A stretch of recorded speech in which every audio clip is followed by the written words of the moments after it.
Selamat malam, salam menyan, rekan-rekan sekalian, menyanders dari seluruh penjuru nagari. Kembali lagi kita di Atlantis series ke-121. Mustiko sasmitaning hyang, jagat tuhu wonten ingkang mangku. Oke, sekarang kita nunggu Mas Agung, apakah sudah ada?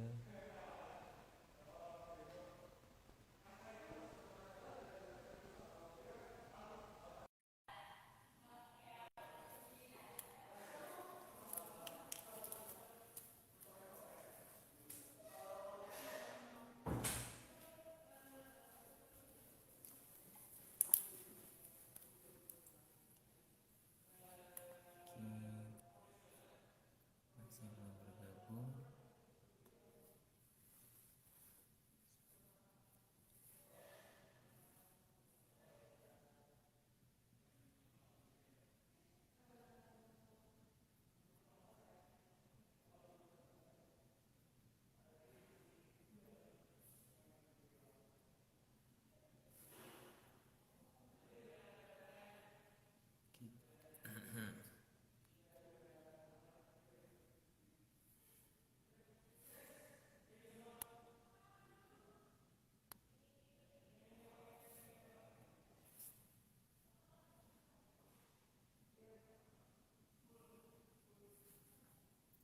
Mbak Etika sudah ada?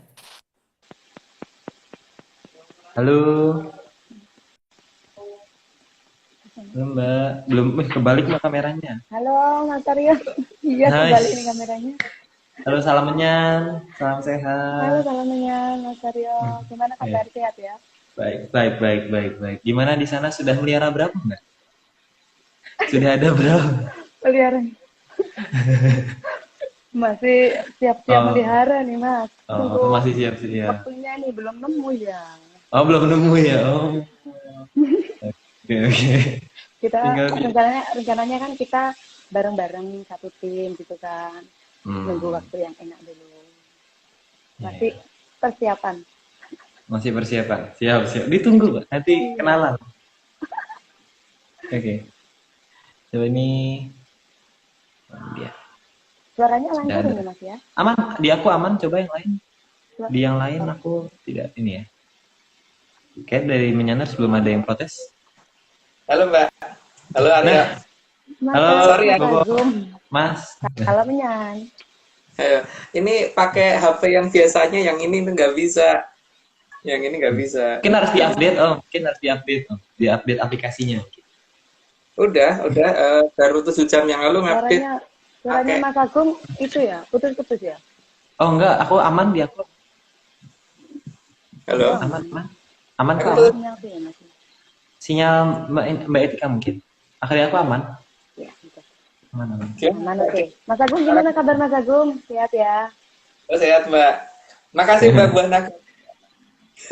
Iya, sama-sama. Wih, kita mohon maaf banget loh kemarin dari tim Banyuwangi. Penyajiannya 3S, sangat sederhana sekali. Tuh, kita malah pengen ke sana lagi gara-gara itu. Buah naga. Walah. Nanti mampir lagi ke Banyuwangi nggak Mas, kalau ke Bali? Pasti Mbak, kita nanti mampir ke Banyuwangi. Pas balik. Harus. Ditunggu. Ini nggak tahu ngajak Aryo nggak nih ya? Kenapa? Tanya ya. Mas Aryo, Hmm. Mas Aryo penampilan baru ini ya Mas Aryo ya? Iya, kita berbeda-beda. Jadi orang nggak tahu penampilanku yang bener kayak gimana. Jadi Oh, berubah-berubah. gitu. Kemarin sudah selesai yudisium kayaknya. Belum yudisiumnya belum, sudah selesai sidang. Baru Belum, sidang. Iya. Oh, Nah, iya. Oke. Tinggal Kenapa? nodong Mbak. Tinggal nodong. Ini Arya posisi di mana ini sekarang? anu loh Mas ya. Kenapa? Gimana, Mas? Arya posisi di mana? Di BSD atau di Senen? Ini lagi di rumah teman, lagi ada project bareng-bareng teman semua. Oh, berarti tak kirain di Senen. Kalau di Senen kan Mbak Vicky sudah nyampe Senen toh? Sudah Yang nyampe di Senen Mbak Senayan. Vicky kayaknya. Mbak Vicky di Senayan. story-nya di Senen. Di Senayan dia. Shopping Mbak Vicky. Mm-mm. di Senayan atau di Senen? Di Senayan. Oh, yang itu. Oh, Ya. lumayan. Mm-mm. Warna hijau. Oh, tak kirain di Senin. Mas, ini makasih banget loh ya. Makasih banget jadikan narator. Biasanya saya tuh nulis. Kalau jenengan ngomong sekarang saya dapat naskahnya. Oh. Nggak usah nulis sekarang Ini, saya. oh berarti ini Kasih lain naskahnya kali, ini. lain kali mau lagi berarti ya. Oh, mau lagi dong berkali-kali. Ini catatan saya nih, Mas. Oh, banyak ini bukunya.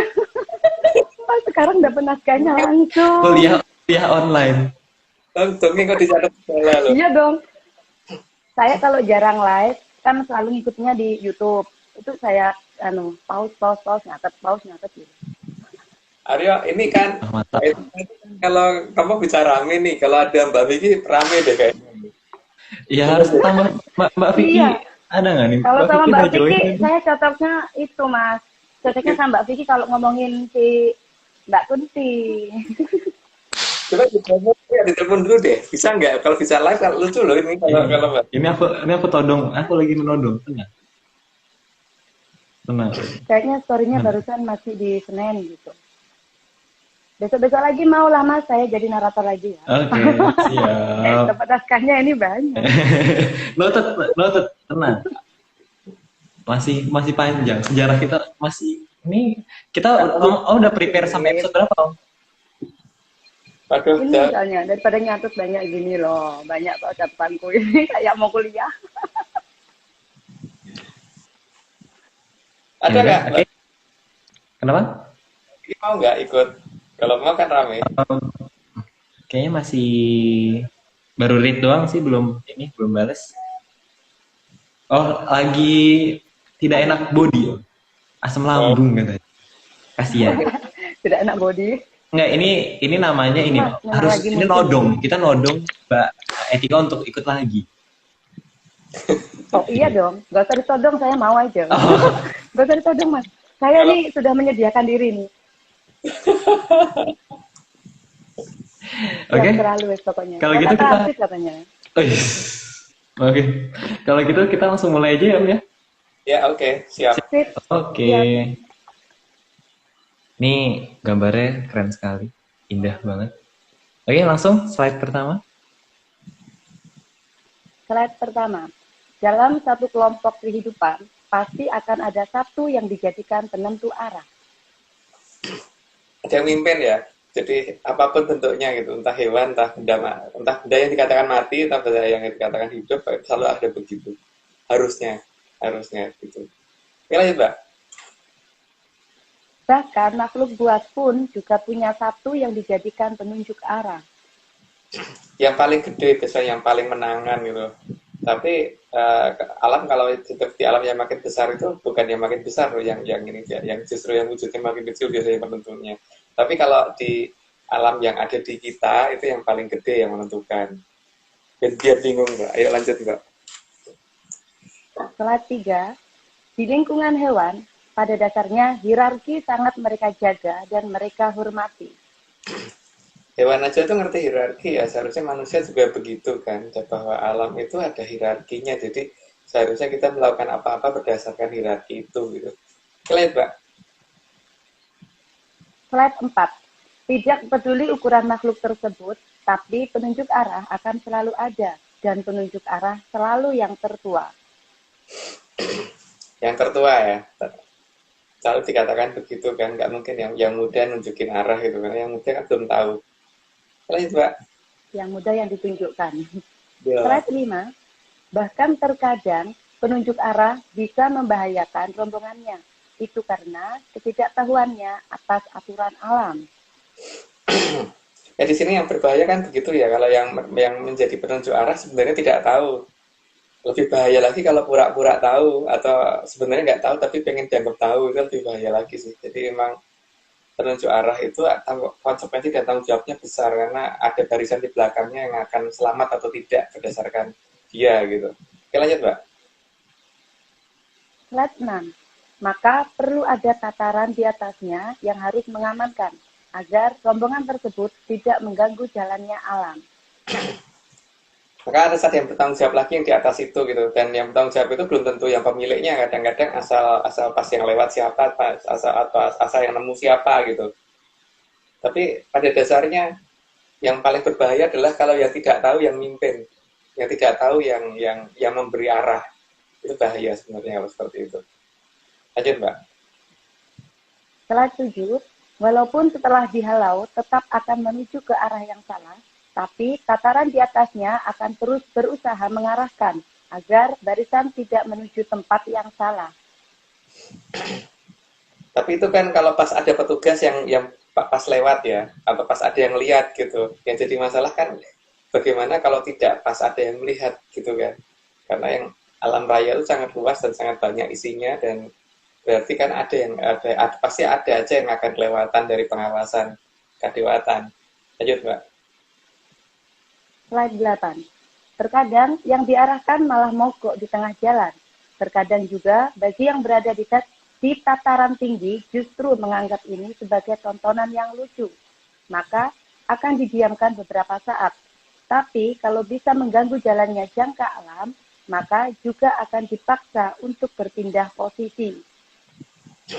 Kadang-kadang waktu dipaksa itu ya, pihak yang dipaksa pindah sebenarnya diselamatkan dari suatu hal itu merasa dihukum, padahal tidak ya, hanya diarahkan ke tempat yang lebih aman. Tapi karena dia memang nggak mengerti alam raya itu seperti apa bekerjanya, jadi dia merasa dihukum dan merasa ya mungkin alam mempunyai caranya sendiri ya untuk memaksa suatu hal supaya tidak mengganggu jalannya jangka. Lanjut, Mbak. Slide 9. Tidak peduli seberapa besar kawanan, tataran yang di atas tetap punya hak mengatur suatu kawanan agar semua bisa berjalan sesuai garisnya alam. Dengan kekerasan tidak apa-apa kalau perlu gitu, karena seperti rombongan seperti itu kalau misalkan dibiarkan nanti bolak-balik atau malah lari ke sana ke sini ya, kadang-kadang bawa pentungan kan terpaksa, tapi bukan berarti untuk membunuh ya. Nyakitin terpaksa, kalau harus nyakitin terpaksa nggak apa-apa, tapi tidak membunuh yang penting itu kan. Tapi ya tergantung juga kalau yang diatur ini bisa apa tidak, kalau tidak harus buat apa gitu kan, daripada mengganggu kawanan yang daripada istilahnya tuh daripada lebih baik hilang-hilangan oksigen daripada doksa petarangan ora dadi kan, kalau kata yang dulu begitu. Ya. Oke, Mbak, lanjut. Slide 10. Bahkan ketika yang diatur melawan sekalipun, tetap yang lebih berwenang akan berusaha mengarahkan sebisa mungkin. Bahkan kalau perlu dengan kekerasan juga harus dilakukan demi berjalannya jangka alam. Karena masalahnya itu berhadapan dengan sesuatu hal yang tidak tahu tapi merasa ngerti gitu kan, dan di sini ya yang namanya alam harus ada ketegasan dan dia memang punya hak untuk ngatur gitu kan. Jadi kita harus ngerti ada tataran yang di atas yang berhak mengatur dan ada tataran di bawah yang harus kita atur gitu. Jadi aturan-aturan di hierarki ini harusnya diketahui. Tapi masalahnya jika ada perubahan peradaban yang membuat logika ini jadi hilang ya, aturan hierarki, dan yang penting itu bagaimana melihatnya itu juga sudah hilang ya, nggak tahu ya. Tapi ya gitu deh, lanjut aja, Mbak. Slide 11. Bahkan seberkuasa apapun tetap harus tunduk pada aturan alam. Nggak bisa ditentang alam itu. Alam mempunyai arah ke sana gitu.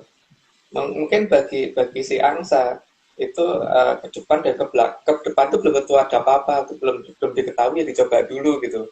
Tapi untuk yang di atasnya, untuk manusia atau tataran yang di atasnya si angsa itu tahu persis bahwa di depan ada bahaya dan tidak, maka harus mengarahkan. Dan ini mau nggak mau harus belok kalau misalkan memang menuju ke tempat yang bahaya. Tapi ya kalau tidak mau minimal dalam satu barisan ada yang selamat gitu kan.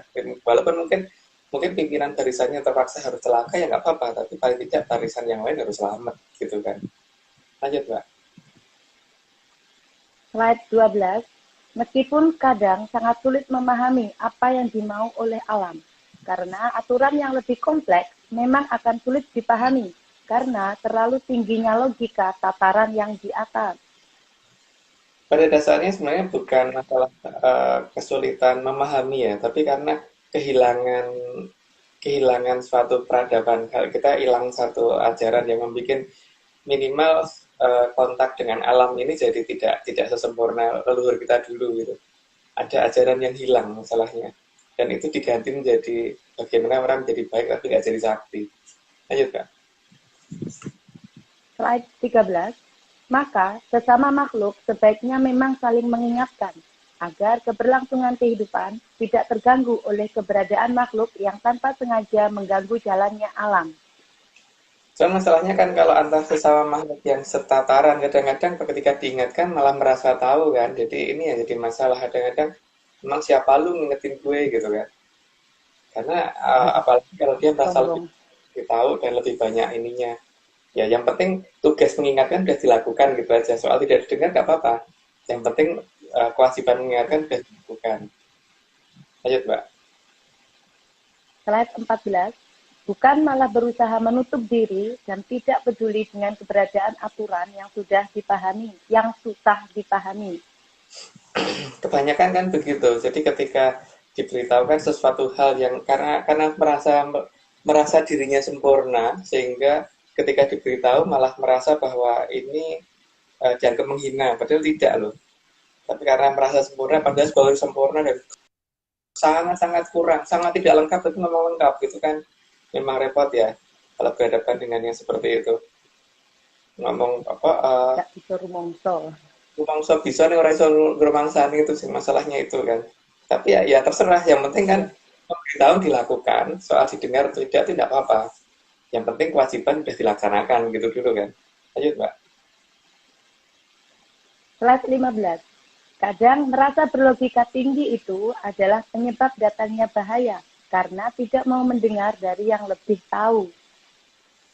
Itu karena rumangsa bisa nih orang iso ngrumangsani itu Mbak. Jadi karena merasa paling sempurna dan paling lengkap, padahal sama sekali mendekati lengkap pun enggak gitu kan. Jadi masalahnya kan itu. Ketika merasa lengkap padahal jauh dari lengkap kok.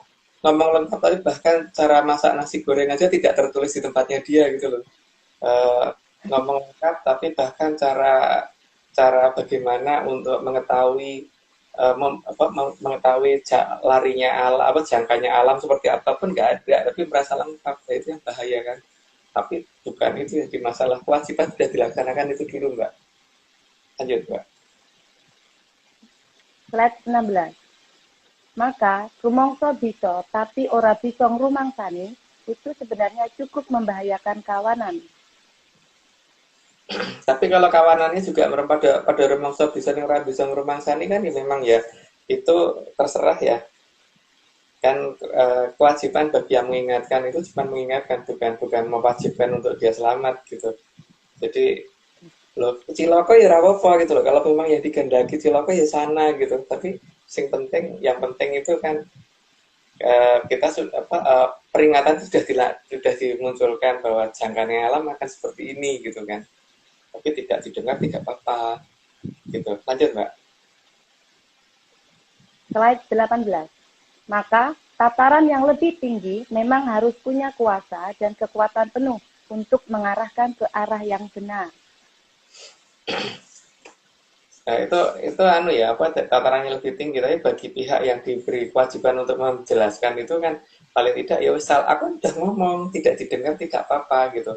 Istilahnya tuh yang paling gampang gini ya, kalau kita punya leluhur dan leluhur kita tuh punya duit misalkan 1.000 rupiah, kalau yang percaya sama leluhur kan cuman aku aja, berarti kan aku dapat 1.000 rupiah. Tapi kalau ada orang lain yang ikut percaya, satu orang yang percaya kan cuma dapat 500. Kalau ada banyak orang aja cuma dapat berapa, mending nggak usah percaya sekalian gitu kan. Gitu ya. Jadi Kalau nggak percaya ya jangan gitu. ya kan tapi yang penting kewajiban memberitahu sudah disampaikan. Jadi kan setelah itu kan kewajiban memberitahukan, bukan untuk harus selamat si pihak itunya gitu loh yang mendengarkan. Itu kan Mbak. Lanjut Mbak. Slide 19. Karena bahaya kadang tidak bisa diduga oleh makhluk yang tidak tahu garisnya alam. Jadi kan pada dasarnya kalau diberitahu mau tidak, kalau tidak mau diberitahu kan ya sudah gitu kan. Kan tinggal melihat kan. Soal nanti si angsa itu akan celaka, itu bukan salahnya yang ngasih tahu. Tapi kan karena memang tidak mau denger gitu kan. Tapi kan bagi yang ngasih tahu kan nggak ada ruginya kalau angsanya itu celaka. Minimal tugas dan kewajiban untuk memberitahukan bahwa itu bahaya di situ sudah diberitahukan, hanya itu aja. Lanjut, Mbak. Slide 20. Bahkan, makanan dan minuman tiap makhluk juga beda jenisnya. Maka, tataran tinggi yang harus mengatur agar tataran rendah tidak salah makan dan tidak salah minum. Ya memang beda-beda jenisnya gitu. Seperti kita kan senangnya masakan tuh ya yang mateng gitu. Kalau mentah tuh mentah yang seperti apa gitu, seperti susinya orang Jepang atau apa itu pun kadang-kadang kita juga belum tentu doyan gitu kan. Yang sama manusia aja kita belum tentu bisa yang mereka katakan enak belum tentu kita katakan enak gitu. Apalagi yang dianggap enak sama bebek, maksud ya kita anggap enak, apa yang kita anggap enak mungkin memang bebek anggap enak kan gitu. Itu tidak bisa kita tiru-tiru, itu nggak mungkin gitu. Semuanya sudah ada aturannya. Lanjut, Mbak. Ngomong-ngomong kok Mas Arya bisa dapat bebek pakai rokok ya Mas? Bukan aku yang nyari. Bebeknya Kayaknya rokok. ini nih. Ini. Ada aja. Oke lah, lanjut Mas. Emang unik. Slide 21. Slide 21. Kadang penangkapan perlu dilakukan untuk memindahkan yang ngeyel ke tempat yang sesuai. Dan penangkapan itu bukan oleh makhluk sederajat ya. Jadi penangkapan dilakukan oleh sesuatu yang derajatnya lebih tinggi. Karena apa? Kalau sederajat mesti malah tarung, Mbak. Jadi yang diberi tugas untuk memberitahukan hanya kewajibannya sampai memberitahukan, bukan sampai ke penindakan kan. Nah, si ngayal ya biar ditangkap sama yang ngatur jangkauan alam gitu kan. Oke, lanjut, Pak. Slide 22. Karena kalau alam yang sesuai, maka tiap makhluk akan terlihat lebih indah dan tidak mengganggu jalannya jangka alam. Alam punya aturan, jadi kalau aturan itu ditepati, maka semuanya kan berlangsung dengan indah gitu.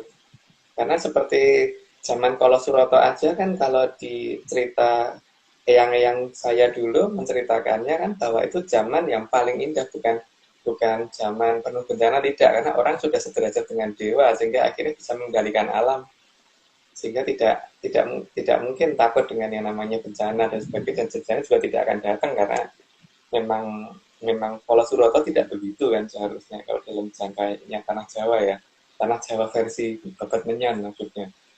Jadi kalau tanah Jawa yang lain ya nggak tahu gitu. Lanjut, Mbak. Sudah lagi. Slide 23.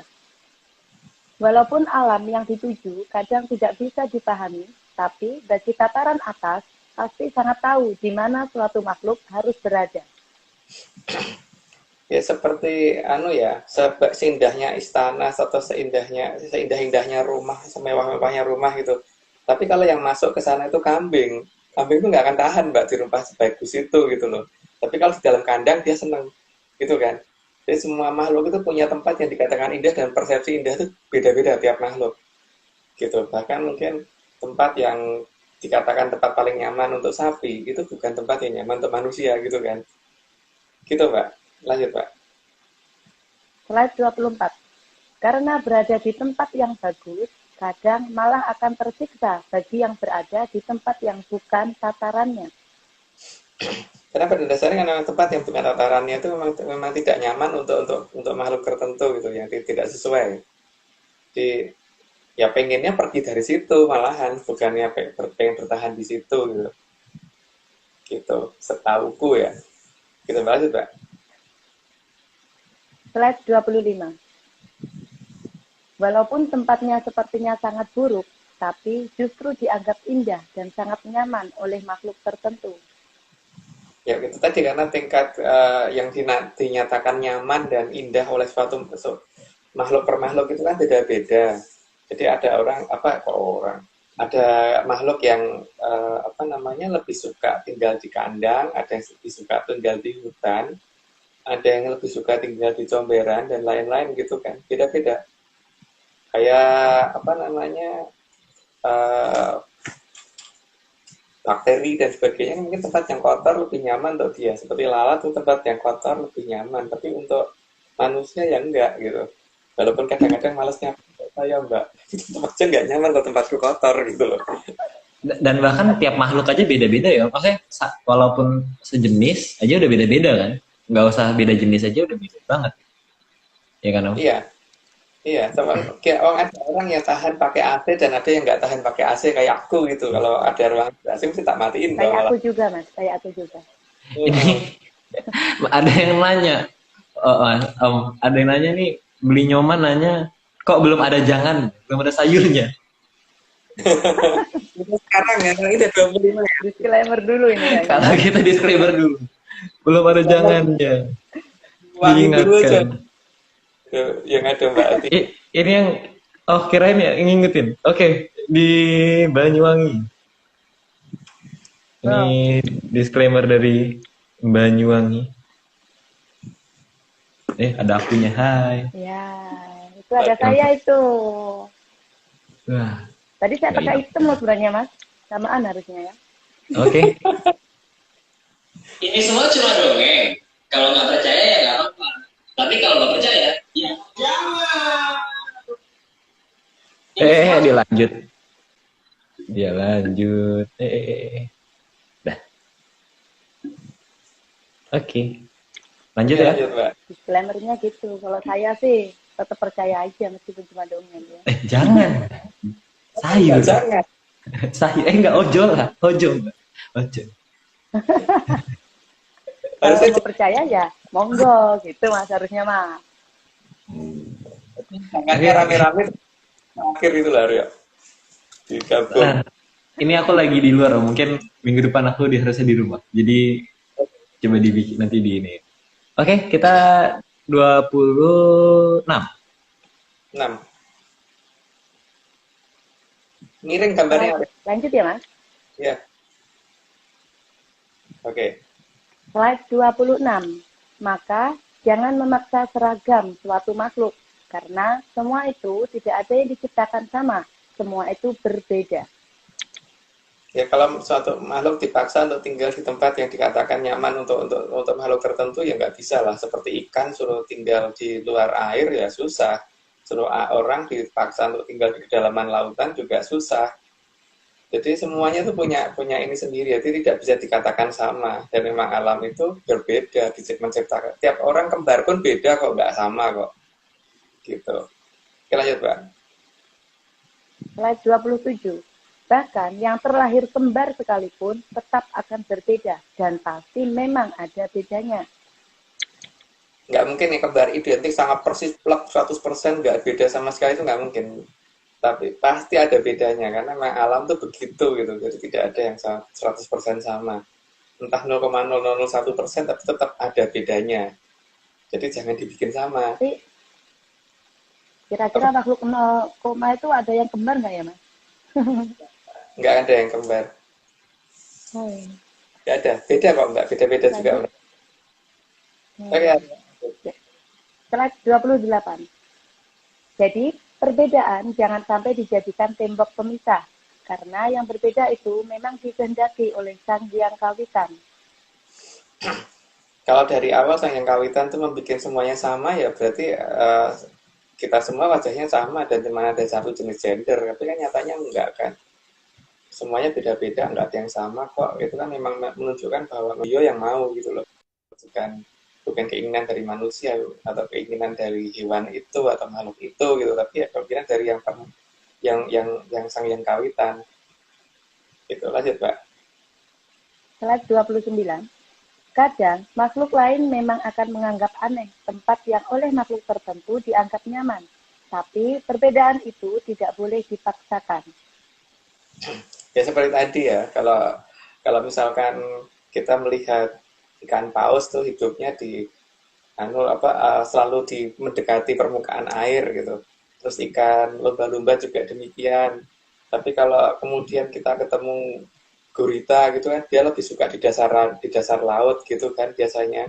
Walaupun cuma di kedalaman berapa, tapi kan itu artinya baru sesama makhluk laut aja tuh beda loh tempatnya.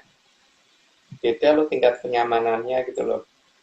Gitu juga dengan makhluk-makhluk yang lain. Jadi jangan sampai kemudian yang nyaman tuh ini terus dipaksakan semuanya harus seperti ini, harus nyaman gitu, ya enggak gitu. Lanjut, Mbak. Slide 30. Suatu makhluk kadang memang lebih nyaman di tempat yang bukan pada tempatnya.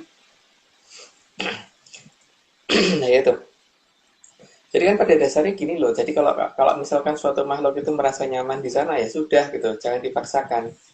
Karena memang semua itu punya beda tempat, beda cara memandang, cara menilai dan sebagainya itu beda-beda. Jadi tapi ini apa namanya, jangan sampai salah salah tempat juga gitu. Jadi jangan sampai yang namanya Munyo itu tinggalnya di istana, itu jangan. Tapi kalau kalau misalkan orang jangan tinggal di kandang gitu juga kan. Tetap Karena sesuai tataran ya Mas. salah kalau seperti itu. Lanjut, Mbak. Slide 31. Karena wujud memang bukan penentu bahwa dia berjenis berbeda. Bisa saja seolah berbeda, tapi ternyata sebangsa. Maka memang harus diusahakan agar setanah air.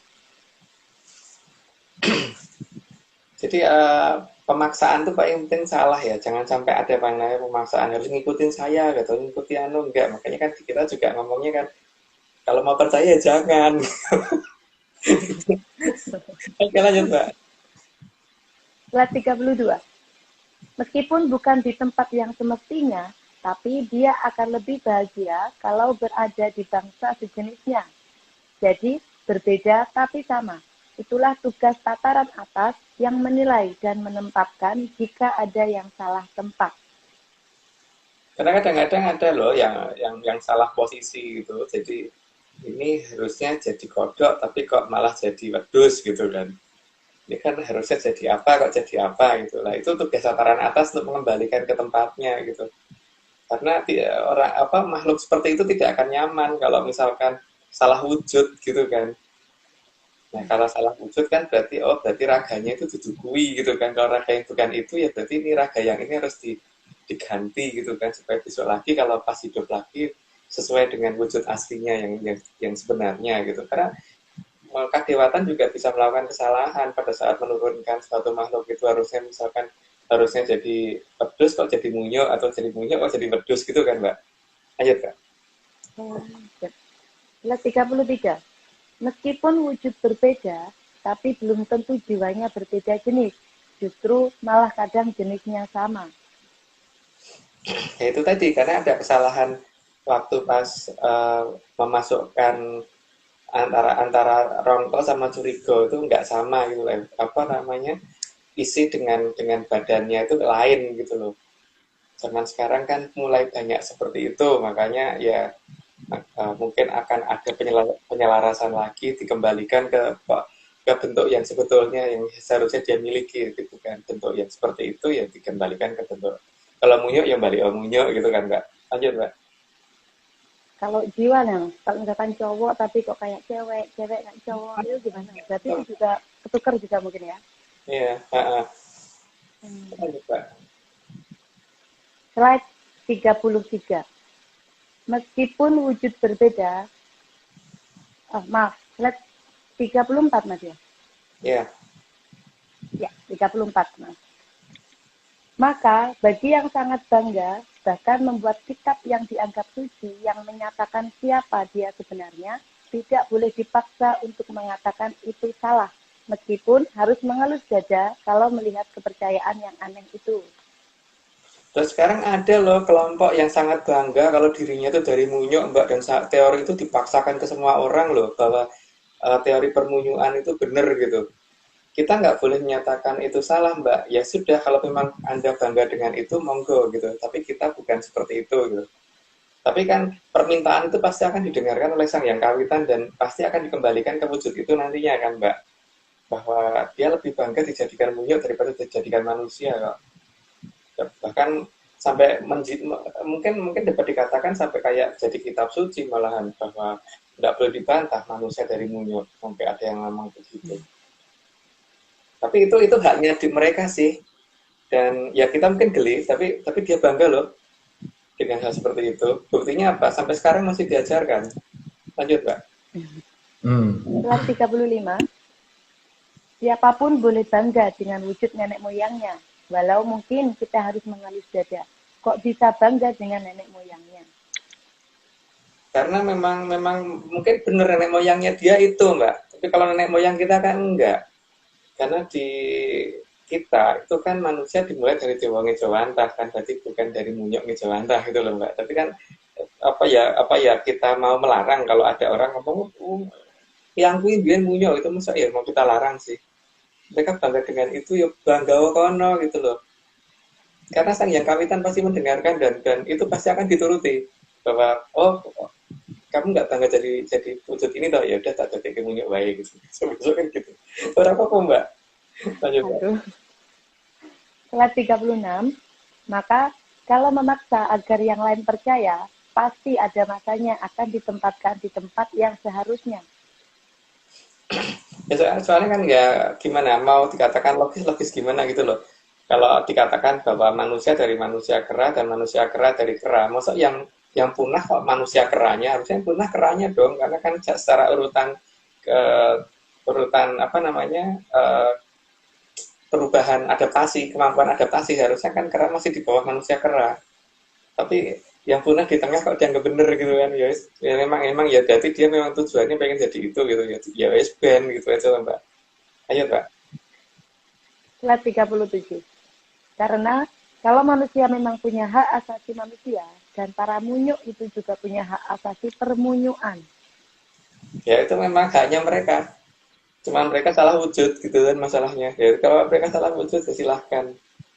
Tapi kan nanti pasti akan dikembalikan di wujud itu gitu. Lanjut Pak. Slide 38. Maka saling menghormati sebagai makhluk yang berbeda itu akan membuat alam lebih indah, meskipun kadang aneh ada yang bangga jadi anak turunnya Munyuk. Kan kebanggaan itu masing-masing loh Mbak. Ada yang bangga sebagai anak turunnya Dewa, ada bangga sebagai anak turunnya siapa Brahmono, ada bangga sebagai anak turunnya apa ya orang-orang besar. Tapi kalau kan mungkin ada yang bangga jadi anak turunnya Wedus, jadi anak turunnya Munyuk, itu karepmu gitu loh Mbak. Nek pengen nih begitu ya ben gitu. Lanjut Mbak. Slide 39. Sejarah seharusnya diungkap ulang, karena semua orang punya hak untuk tahu kebenaran sejarah leluhurnya. Karena mungkin memang ada yang didasarkan atas Munyuk, tapi ada juga yang didasarkan bukan atas Munyuk. Karena sejarah itu tidak akan bisa diungkap kalau hanya mengikuti data dari Belanda Mbak. Karena penjajah kok diikuti datanya. Ya harusnya mengikuti data itu dari yang bisa kontak dengan leluhurnya atau bagaimana membuktikan bahwa data dari luar itu nggak benar gitu kan. Ya, kalau ada orang percaya sejarah kita benar terserah, tapi aku nggak percaya sejarah kita belas nggak percaya. Bisa dimanipulasi. Lanjut Mbak. Slide 40. Dan tidak masalah kalau ada yang percaya dengan teori permunyuan sebagai dasar dari rekonstruksi sejarah manusia. Ya, kalau mereka nganggap itu tidak boleh dibantah ya terserah, tapi kalau aku sih ya percaya Mbak. Makanya kan dengan dasar mereka masih menggunakan teori permunyuan itu, maka sejarah rekonstruksi mereka total tidak bisa dipercaya sama sekali kan Mbak. Ya lanjut Mbak. Slide 41. Tapi juga harusnya tidak dilarang untuk meneliti apakah manusia itu keturunan dari para dewa. Tapi memang ada ajaran yang hilang di sini ya. Hilang entah kapan dan dari mana dan dari sejak kapan kita nggak tahu. Tapi yang jelas kalau zaman dulu tuh yang namanya leluhur itu menghilang tuh hal biasa. Terus kemudian sakti itu lumrah gitu loh. Tapi zaman sekarang kan ajaran itu berubah semua menjadi seperti jadi wong ngapain orang jadi sakti tuh Mbak. Lah ajaran dari sakti itu sekarang kemana gitu loh. Oke, lanjut Mbak. Slide 42. Karena dewa itu sangat tahu rahasia alam raya, maka yang ditinggalkan pasti tidak akan sesederhana yang ditinggalkan oleh bangsa Munyuk. Selain itu yang ditinggalkan oleh dewa itu tidak akan sesederhana jangka pendek dan masa depan itu akan tahu banget gitu loh. Dan seharusnya ya begitu gitu. Jadi bukan sesuatu yang cuma menjadi apik ning ora dadi sekti itu ora mungkin, karena dewa itu sekti kok Mbak. Lanjut Mbak. Slide 43. Dan tentunya juga tidak memaksakan kalau ada yang menganggap Munyuk is the best. Itu hak mereka. Ya itu toh. Kita kan tidak boleh mengucapkan ya si homo mohosio gitu kan. Kita nggak boleh mohosio atau Mbak. Jadi kalau mereka pengennya seperti itu ya kita tidak boleh ngolok-ngolok ya. Ya wes memang tarahmu segitu ya itu gitu aja toh. Yang penting kita tidak ya si homo mohosio gitu. Lanjut Mbak. Slide 44. Karena hal tersebut lebih baik daripada menyatakan buta sebagai asal mula dirinya. Itu lebih mengherankan lagi kan kalau apa buta atau Drubekso dianggap sebagai asal mula segala-galanya gitu loh. Dan jelas kalau Drubekso itu pasti dasarnya mesti akan ada darah dan ada korban. Entah yang dikorbankan itu orang tuanya, entah yang dikorbankan itu anaknya sendiri, atau dikorbankan itu tangganya sendiri. Tapi kalau Drubekso pasti akan ada pengorbanan. Kalau dalam bahasa sekarang mungkin dikatakan tumbal gitu loh. Tapi yang ada ajaran tumbal sebenarnya itu ada di mana sih gitu loh. Kelihatan loh yang pernah melakukan seperti itu tuh apa gitu dan di mana. Kita nggak tahu di ajaran apa. Lanjut Mbak. Slide 45. Bagi buta, mangsa itu penting karena buta memang selalu lapar perut. Ya karena perutnya gede berarti kalau ya seperti orang yang gendut kan kalau makannya cuma sak sendok nggak akan kenyang Mbak. Jadi ya dia lapar terus gitu. Lanjut Mbak. Oh, karena dia si paling besar ya Om ya? Oh, porsinya Buto. gede. Oh, si paling besar ya Om. Makanya ya ngancam sana ngancam sini gitu. Oh, Nyari tumbal. dia ngaku-ngaku besar lagi. Oh, udah lanjut. Slide 46. Tapi kalau merasa bahwa menjadi mangsa buta dianggap lebih baik dengan hidup selalu di bawah ancaman yang indah, juga tidak ada larangan. Karena semua memang harus punya alamnya masing-masing. Ya seperti bebek tadi kan, kalau misalkan mau duduk di atas rel kereta api tapi diusir-usir supaya jangan di situ, tetap nekat di situ ya sudah gitu kan Mbak. Yang penting kan alam itu sudah berusaha untuk membuat supaya dia tidak ketabrak kereta api gitu kan. Gitu. Jadi kalau bangga dengan ditabrak kereta api ya tidak apa-apa toh. Memang masalah gitu loh, emang dipikirin gitu kan. Lanjut Mbak. Maunya dia sendiri. Ya. Slide 47. Drubiksa akan sangat senang jika mereka tidak bisa dilihat dan tidak bisa dilawan. Maka mereka pasti akan menghilangkan dua ajaran utama itu, bisa melihat dan bisa melawan. Sama bisa mendengar. Ada 3 hal yang paling utama bisa.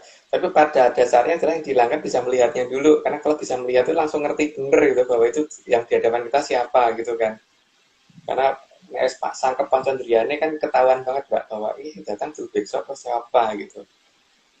Gitu. Karena dia nggak mau dilihat. Karena mukanya jelek kali ya, jadi nggak mau dilihat. Belum pede ya.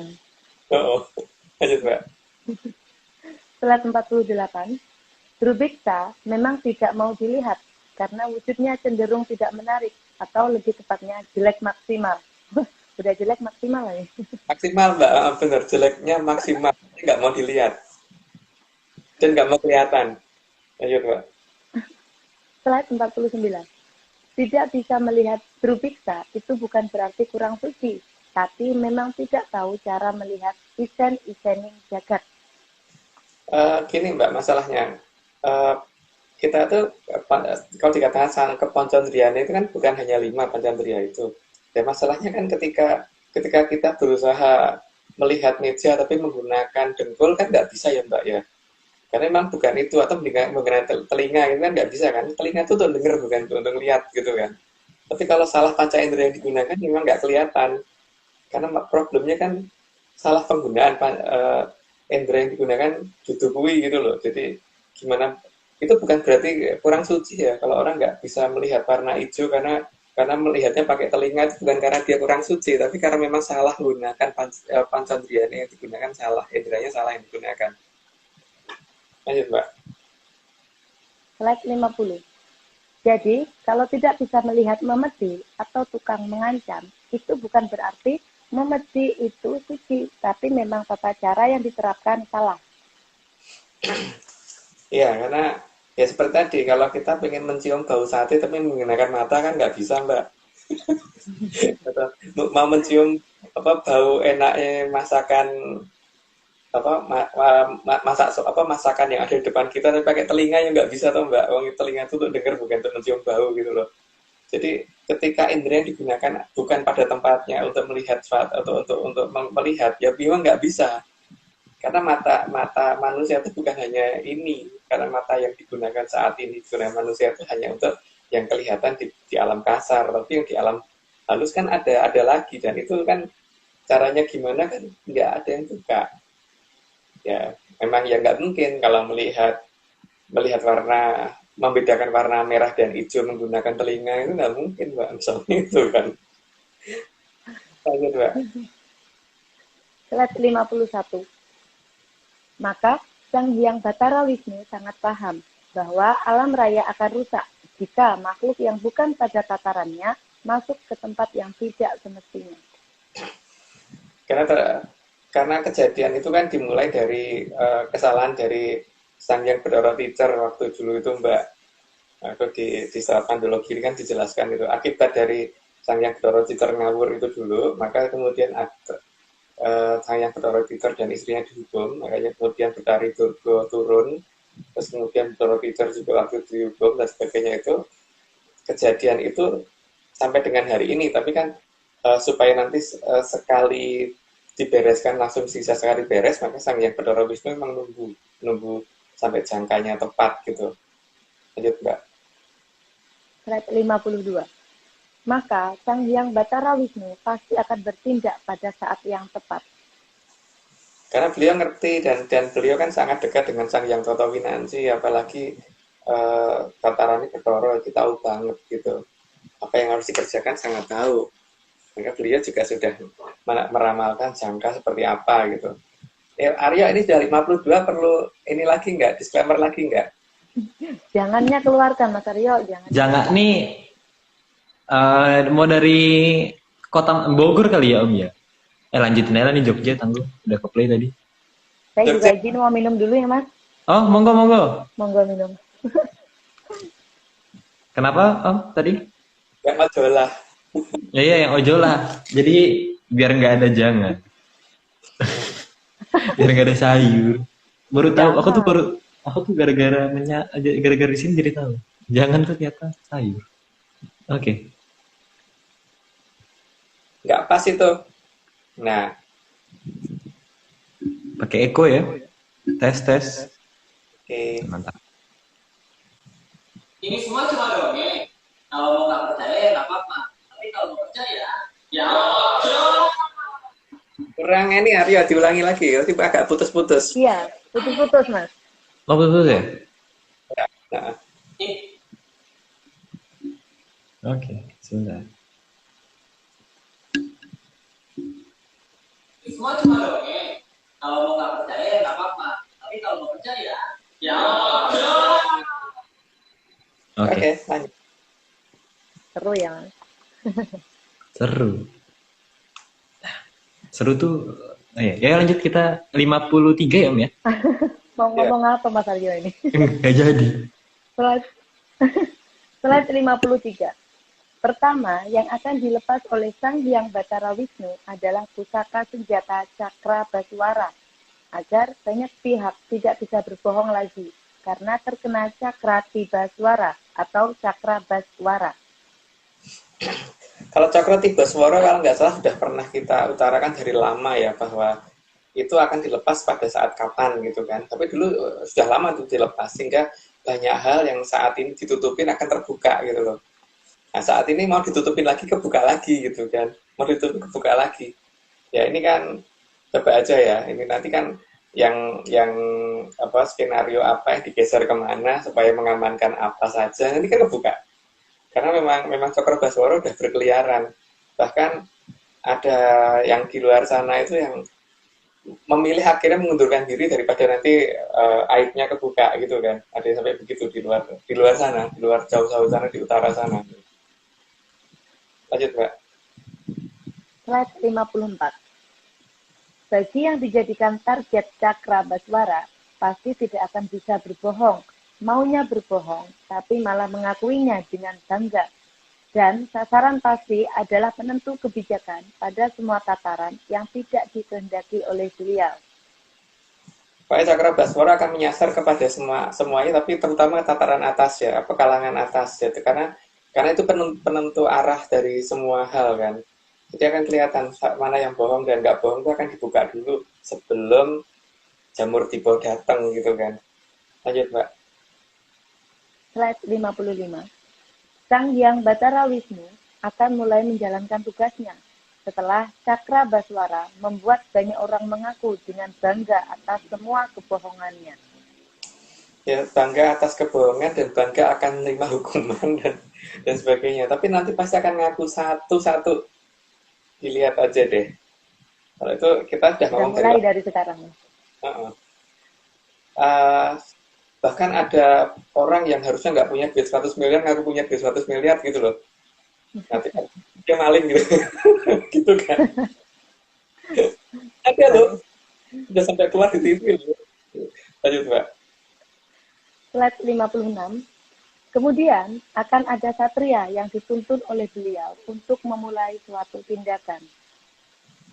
Jadi setelah itu kan sudah ada yang dituntun secara bertahap untuk melakukan tindakan untuk mempersiapkan ketika jamur tiba nanti muncul gitu kan. Paling tidak ada yang ditugaskan untuk ngasih peringatan, ada yang ditugaskan untuk nanti bertindak dan sebagainya gitu kan. Lanjut Mbak. Slide 57. Maka sang satria akan melepas pusaka sang Sarutama agar mulai terkuak mana hal yang dianggap memalukan dan mana yang utama. Itu juga sudah pernah lama kita ungkap bahwa ada loh pusaka yang namanya Kiai Saru Tomo. Saru itu memalukan loh, tapi Utomo kan yang karena keutamaan akan kebuka nanti dengan hal-hal yang memalukan itu terkuak dulu gitu kan. Dan nanti akan ada sandiwara yang dianggap memalukan, tapi sebenarnya untuk menutupi kejadian yang asli. Kejadian yang aslinya belum kebuka, tapi pasti akan dibuka karena Sarutama juga sudah dilepas. Jadi hal yang memalukan sudah mulai kelihatan, tapi untuk Cakrabaswara akan membuat makin jelas bahwa ini bukan masalah sarunya loh, bukan masalah sarunya doang loh, tapi ada di belakang itu masih ada lagi. Buat ditutupi kayak apapun, kebuka itu nanti. Tanpa sengaja, lihat aja deh. Kalau enggak ada pihak lain yang dari saksi mata pasti akan tiba-tiba muncul karena Cakrabaswara sudah keluar. Lanjut Pak. Slide 58. Agar tidak salah sasaran, maka akan dibantu oleh peradaban di Atlantik untuk membuka hal yang dianggap memalukan. Jadi hal-hal yang tadinya itu tersembunyi dan tidak dianggap memalukan, dan dianggap memalukan itu bukan hanya masalah yang berhubungan dengan hal yang itu gitu loh, tapi ada yang lain lagi gitu. Itu akan diungkap semua. Kalau nggak sampai nggak terungkap, maka pihak yang jadi saksi mata akan diberi kekuatan untuk berani bicara gitu loh Mbak. Dan itu akan begitu. Mungkin saat ini dicuekin, tapi makin dicuekin makin banyak saksi nanti, lihat aja Mbak. Dan nanti akan merembet, termasuk mungkin yang mempertahankan itu juga akan kena semua, merembet semua kok itu. Cakrabaswara udah keluar tuh nggak mungkin bisa ditahan. Lanjut Mbak. Sudah bisa dilihat Pak Mas ya. Iya. Slide 59. Semua akan dilakukan sesuai aturan waktu yang sudah digariskan oleh Sang Hyang Kawitan, yang telah dijangkakan oleh Sang Mahaprabu Sri Aji Jayabaya dari zaman kala Dwara. Jadi Sri Jayabaya itu bukan raja Kediri ya, tapi raja dari kerajaan Dahanapura. Dan kerajaan Dahanapura itu jauh lebih tua daripada kerajaan Kediri, karena kalau kerajaan Kediri kan itu dari di bawah Prabu Erlangga. Kalau Sri Jayabaya jauh di atas Erlangga, karena itu ada di zaman Kalodwara. Kalau itu zaman apa ya? Kalau Teteko atau kalau apa gitu, lupa saya. Oke, lanjut Mbak. Slide 60. Manusia seharusnya tahu bahwa adanya kehidupan yang datang ke bumi ini cukup dengan sinar mataharinya saja yang datang. Ya kalau matahari yang datang ke bumi mau jadi kayak apa Mbak? Makanya kan semua itu harus ngerti hierarkinya, bahwa supaya manusia hidup yang perlu diperlukan oleh manusia itu yang datang ke bumi itu sinarnya, bukan mataharinya gitu kan. Kalau mataharinya aja kayak bisa kayak itu, kayak apa bumi rusaknya kalau matahari yang datang, apalagi kalau yang membuat matahari yang datang gitu kan. Lanjut, Mbak. Slide 61. Karena kalau yang datang ke Arcapada itu mataharinya, maka bumi pasti tidak akan tahan atau malah akan tertelan oleh matahari. Jelas berantakan buminya kalau mataharinya yang datang. Maka kita harus ngerti hierarki itu bagaimana gitu loh, bahwa bukan matahari yang datang tapi sinarnya. Berarti artinya ada yang diutus datang itu harus tahu. Jadi bukan menghadap, justru meminta yang utus. Tapi ya harus ngerti mana utusan dan tidak. Jangan terjebak oleh asumsi yang salah. Yang jelas itu kan. Yang penting kita harus ngerti bahwa baru mataharinya saja yang mendekati bumi itu bumi sudah berantakan. Maka kalau yang membuat matahari kayak apa gitu aja. Lanjut, Mbak. Sinarnya aja udah berantakan. Iya, udah panas tuh, Mbak. Iya. Slide 62. Dan manusia harus tahu bahwa semua itu ada yang mengaturnya, agar Arcapada tidak boleh terlalu jauh dari matahari, juga tidak boleh terlalu dekat. Kalau di orang mungkin ngomong itu ada aturan gravitasi kayak atau aturan apa gitu. Tapi kalau aturan itu yang digunakan, kita bisa lihat loh yang namanya asteroid itu mendekat menjauh lagi gitu kan. Komet juga begitu. Kita enggak kan ada di sekitarnya terus gitu. Ini bukan hanya masalah gravitasi yang bekerja, tapi ini memang benar-benar ada yang noto gitu. Ini bukan alami, semua itu ada yang menjalankan, yang ada yang mengatur. Cuman kita mau mengerti dengan yang mengatur itu apa enggak, atau hanya menganggap itu alami atau gimana gitu. Kalau kita mengerti bahwa itu ada yang mengatur, ya sebaiknya disapa yang mengatur itu siapa dan bagaimana supaya kita juga ngerti jalan putarannya itu seperti apa gitu kan. Itu Mbak, lanjut Mbak. Slide 63. Jadi, jangan memaksakan agar matahari datang ke bumi. Ya, tapi kalau mau bunuh diri ya silahkan, tapi jangan pas ada aku. Saya juga nggak mau, Mas. Nggak mau, aku kok gosong. Gitu. Terlalu jauh juga saya juga nggak mau gitu kan. Gitu, Mbak. Lebih jauh juga dingin. Lanjut, Mbak. Slide 64. Maka jangan juga meminta yang membuat matahari untuk menggantikan matahari, karena kehidupan yang ada belum tentu kuat menerimanya. Jangan sampai nanti ada bintang lain yang kita minta untuk menggantikan matahari gitu kan. Matahari aja tuh sudah pas kok untuk di bumi. Kalau digantikan yang lain, entah itu lebih kecil nanti kita malah kedinginan, atau lebih besar nanti malah ya jadinya padang gurun semua, atau panas banget gitu kan, gersang semua gitu nanti. Karena kalah sama panas teriknya matahari gitu. Lanjut, Mbak. Slide 65. Maka menghormati hierarki dan sadar akan keberadaan kita di posisi hierarki yang mana, itu sangatlah penting. Kita harus ngerti kita ada posisi hierarki yang mana, kita punya tanggung jawab apa, dan siapa yang bertanggung jawab atas kita gitu kan. Kita harus tahu itu kan. Kalau kita punya peliharaan, ya kita bertanggung jawab atas peliharaan kita. Jadi kalau kita juga tahu bahwa ada yang bertanggung jawab atas kita itu siapa dan bagaimana cara menghormati mereka gitu kan. Masalahnya tuh itu tadi, untuk ketemu dengan yang bertanggung jawab atas kita, itu bukan cara melihatnya. Kalau melihatnya itu bukan dengan menggunakan telinga gitu.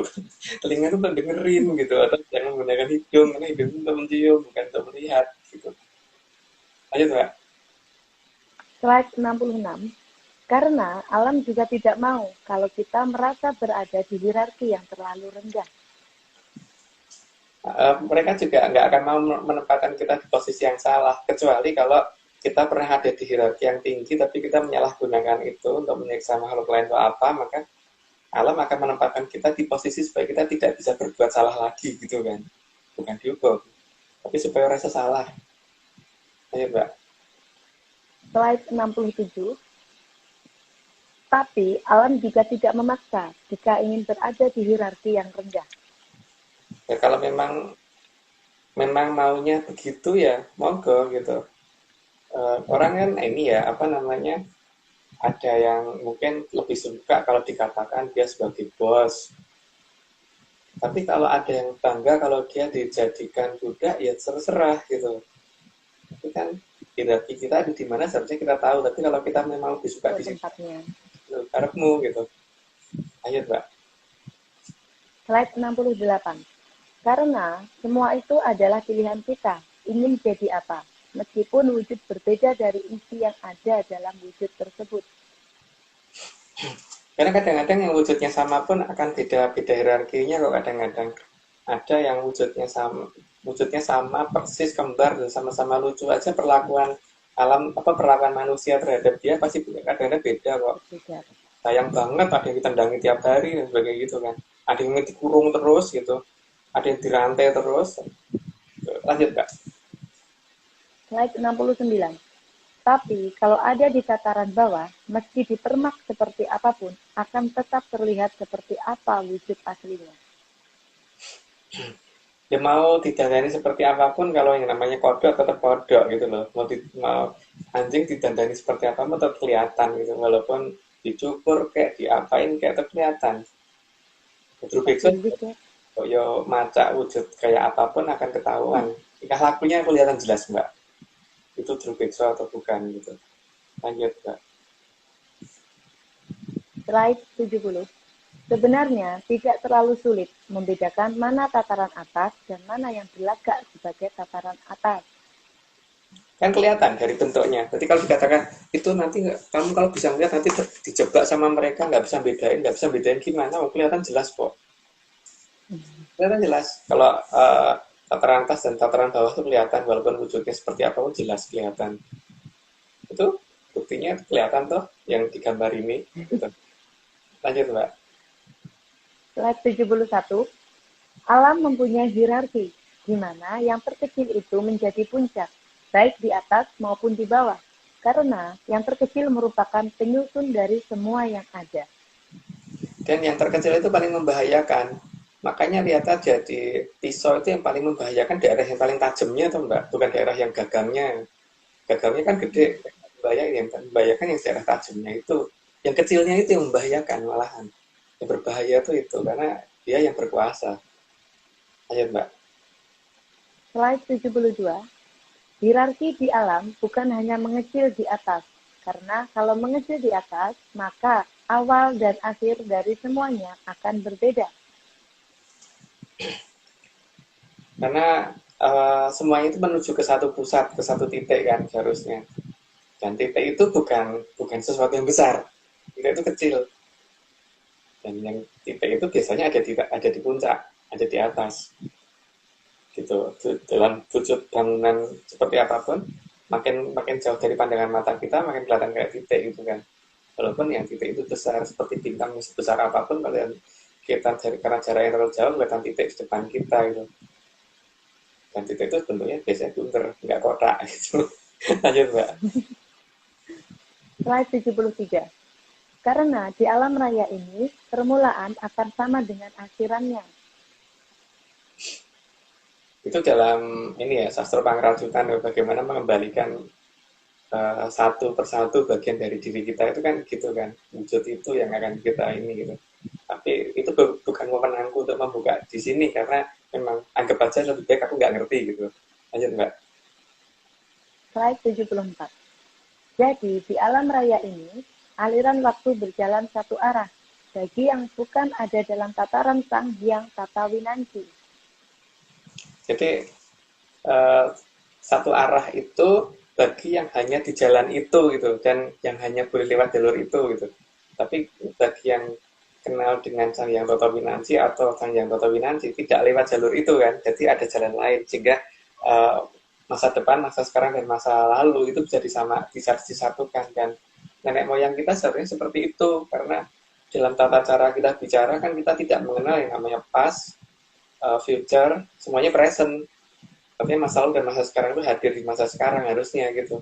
Nggak tahu sejak kapan kok tiba-tiba kita hanya bisa melihat sekarang doang gitu dan seolah-olah masa depan itu misterius gitu kan. Ya, itu adalah hilangnya sesuatu yang ada dari masa lalu yang seharusnya kita miliki gitu. Iya, Mbak. Slide 75. Karena bagi Sang Hyang Tata Winanci, arah dari gerakan waktu bisa diatur.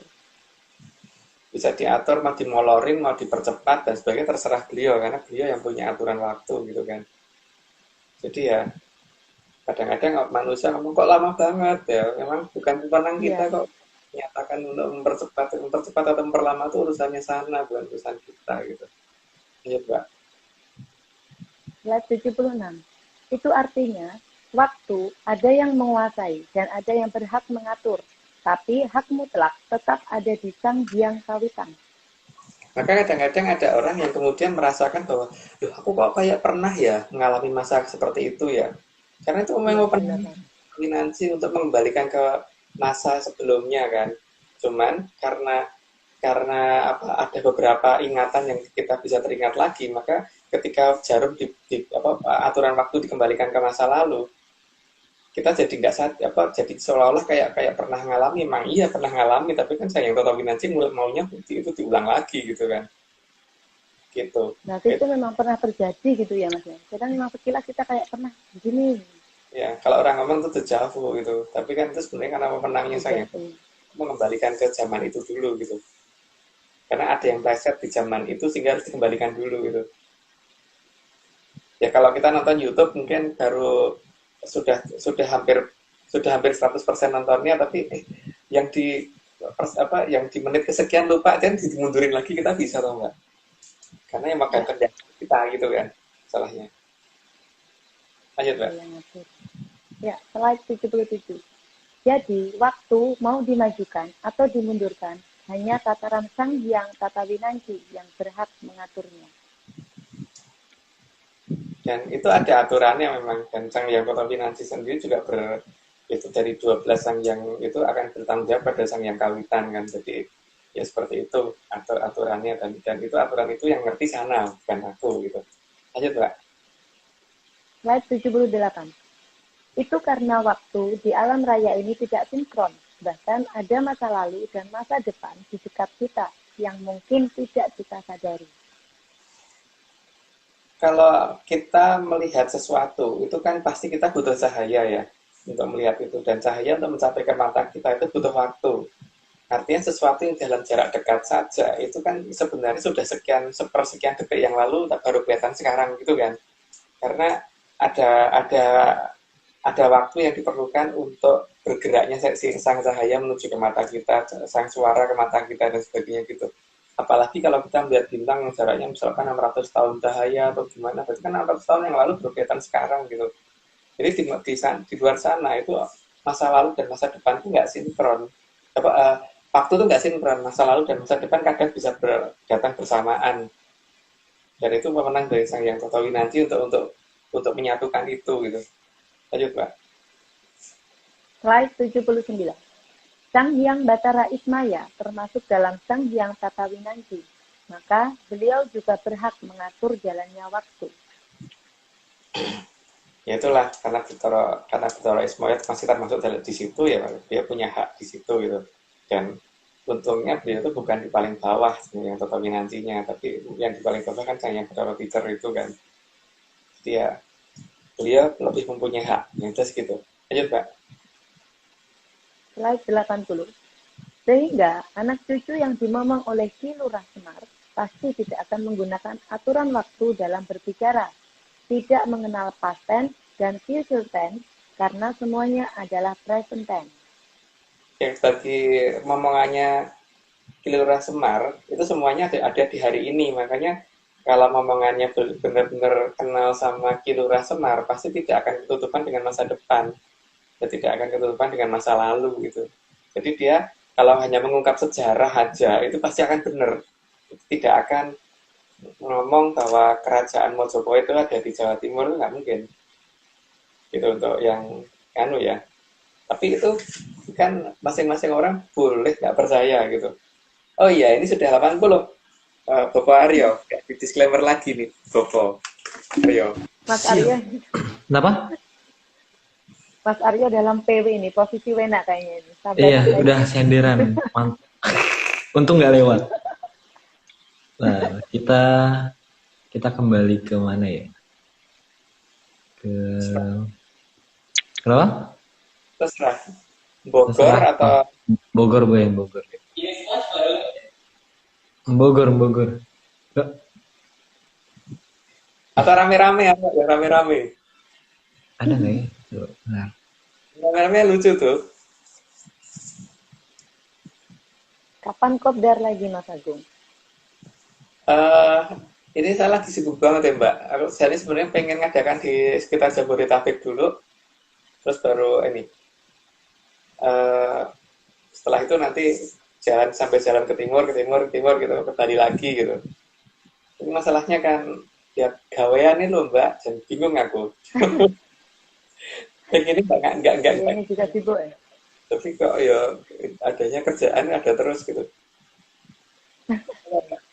Oke, kita yang campur ya. Ya, yang rame-rame. Ya, nggak begitu pas tuh. Kameranya dipasin dulu. Ini semua cuma dongeng. Kalau nggak percaya ya nggak apa. Tapi kalau nggak percaya, ya. Suaranya nggak. Suaranya putus Mas Arya. Jangan. Kenapa? Karena diulang. Suaranya tadi sempat hilang. Oh,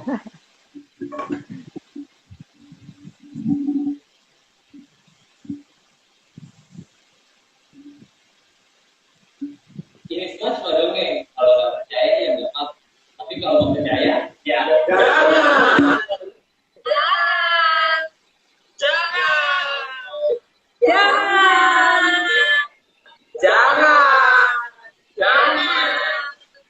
Jangan.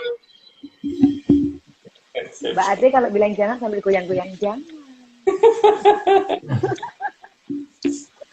Emang kalau kita oke. di Jakarta Mbak mau datang? Atau di Bogor atau di Bandung Mbak mau Ya, dari Banyuwangi? kalau itu Jakarta kejauhan loh Mas. Kalau yang jauh-jauh deket-deket ini masih Jawa Timuran sini insya Allah Mas. Kalau yang ke sana juga nggak bisa sama kerjaannya itu. Mas. Wow, mobilnya dipakai senam lagi. Kasihan Mas Koiri mobil pakai senam.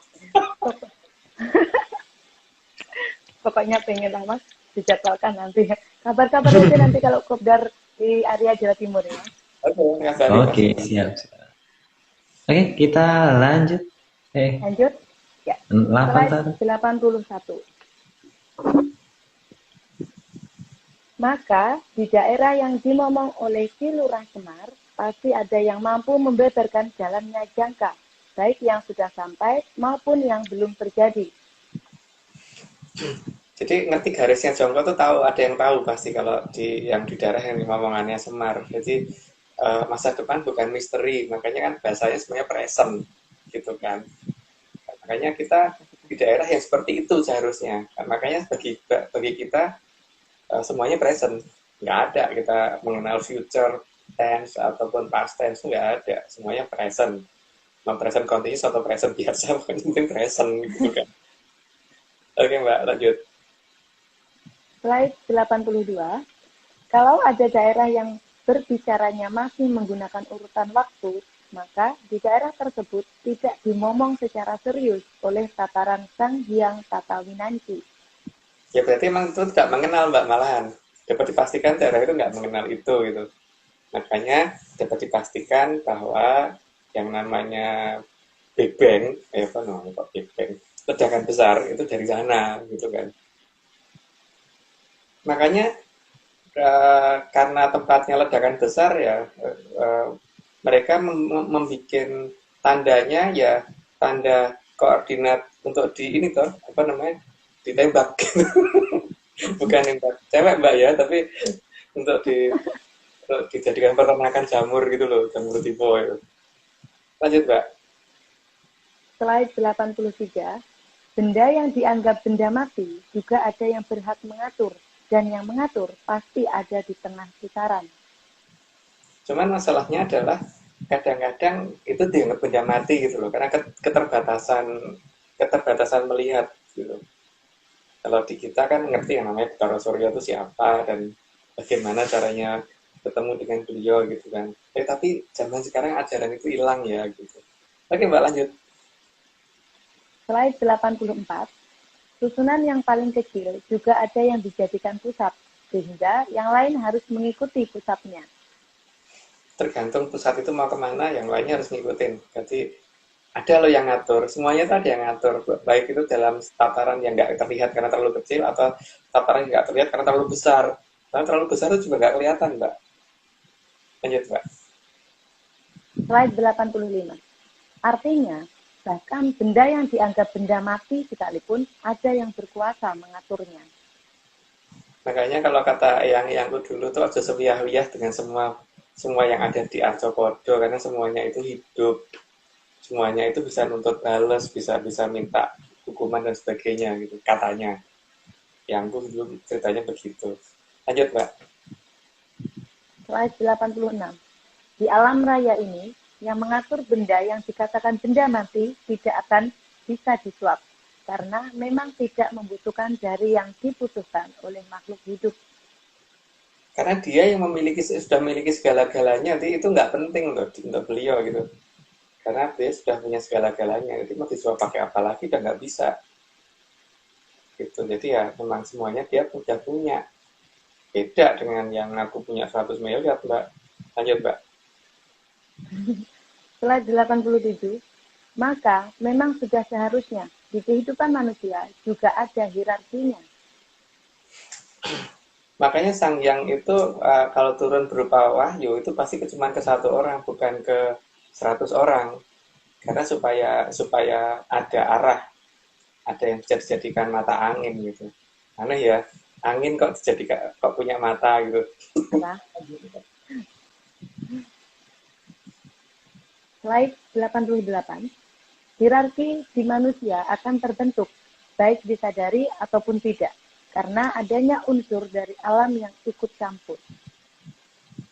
Disadari atau enggak, tetap ada yang namanya hierarki. Jadi ya pokoknya kita mau menerima itu apa tidak, itu alam tetap akan mengarahkan harus menerima, karena memang ada yang ditugaskan, itu pasti ada yang ditugaskan untuk mengatur.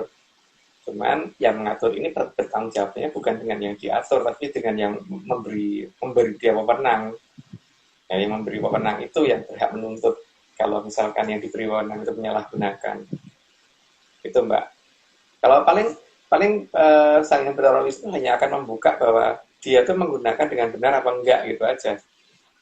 Akan kelihatan, jadi akan kelihatan bahwa itu nanti hal yang dia lakukan itu betul atau tidak, apalagi ditambah dengan Saru Tomo keluar, maka barang yang sarunya pun akan dibuka. Gitu.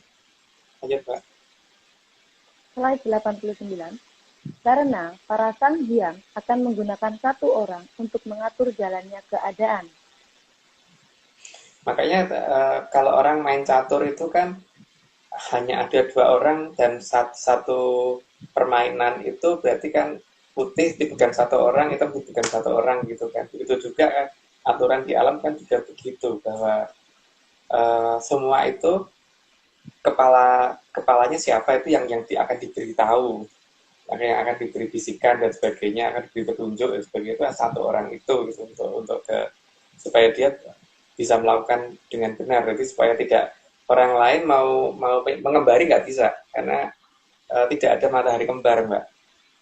Jadi kalau orang mau ngembari, aku juga bisa gini-gini, masih mati besoknya. Gitu. Kalau itu masa Ngaku-ngaku ya.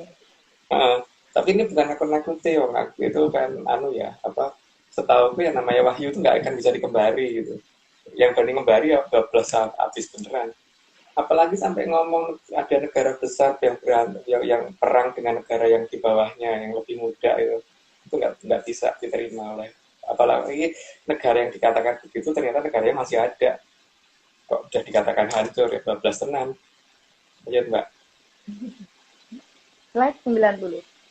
Itu dilakukan agar yang diberi tugas tidak melakukan tindakan yang menyia-nyiakan kawulanya sendiri. Makanya kan yang jelas itu jangan sampai terjadi mohosio gitu kan. Makanya jangan bangga dengan mohosio gitu, karena memang kita diajarkannya supaya tidak jadi mohosio. Jadi ketika mendapatkan wewenang jangan sampai digunakan untuk mohosio, karena kalau digunakan untuk mohosio berarti yang memberi wewenang akan menghadapi, harus berani berhadapan dengan yang memberi wewenang dan yang di atasnya lagi, dan itu masalah besar. Lanjut, Mbak. Slide 91. Maka menurut Babat Menyan, dari Sang Hyang akan menurunkan salah satu Sang Hyang untuk menipis ke manusia. Dan ini yang dinamakan wahyu. Ya, wahyu itu kalau dalam babat menyan ya, kalau dalam babat yang lain yang nggak tahu itu Dewa Ngejawantah. Jadi kan memang harus dewa-dewa kan memang Dewa Ngejawantah kok. Lanjut Mbak. Slide 92. Yang menerima wahyu ini dengan atau tanpa dukungan orang banyak, alam akan berusaha membuatnya selalu menang dan akan naik seolah-olah kebetulan atau seolah-olah beruntung.